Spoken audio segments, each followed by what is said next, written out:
So our next lesson is special tricks, and this is our last lesson. So we're going to deal with common problems on the ASC, or just general math competitions. For example 1, we have 7 points designated on the circle. Line segments are drawn between every 2 points in the circle. What's the maximum number of intersection points within the circle? So over here we have a diagram, we have our 7 points, and every line segment is drawn.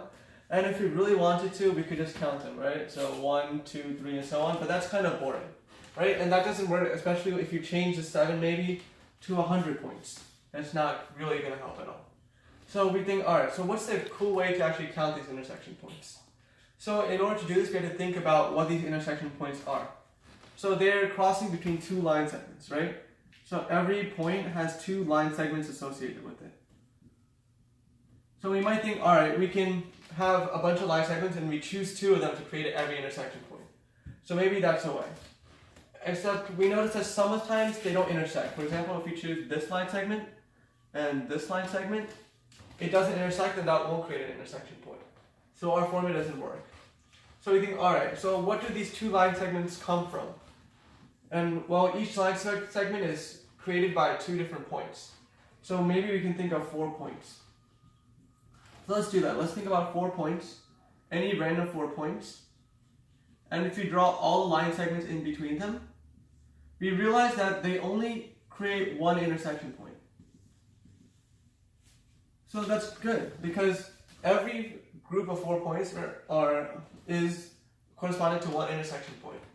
So in general, for us, we have 7 points, and we can choose 4 to get an intersection point. So we have the number of ways to choose 4 points, 7 choose 4.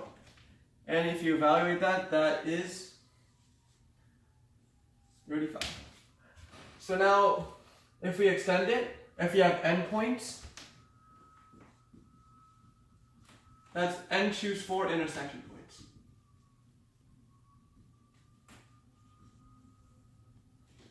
Alright, so that's not too bad. So now we go to the bane of everybody's existence.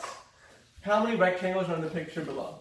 It's such a common problem and such a boring problem, because most times students are just taught to label these 1 and do casework. Oh, you can have 1 as a rectangle, you can have 2 as a rectangle, you can have 1 and 2 as a rectangle completely.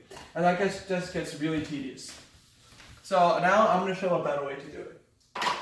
Let's say we have a rectangle. So what makes a rectangle? Well, first we could think, oh, the rectangle has 4 corners, right? So we could choose 4 points out of this. But there's a problem. If we choose any random 4 points, that's not a rectangle, that's not, and in fact most combinations don't work. So 4 points don't really work. So we think, oh, 4 sides, that could work.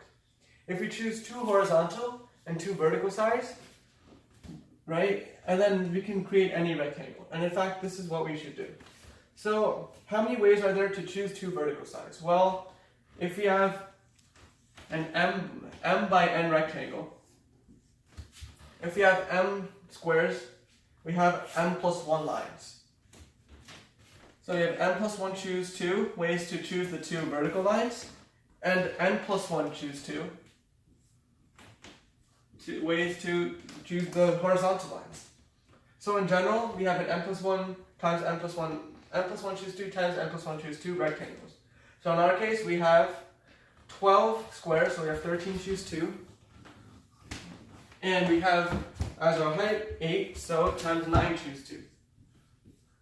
So we can do some quick math, and we can find that our answer is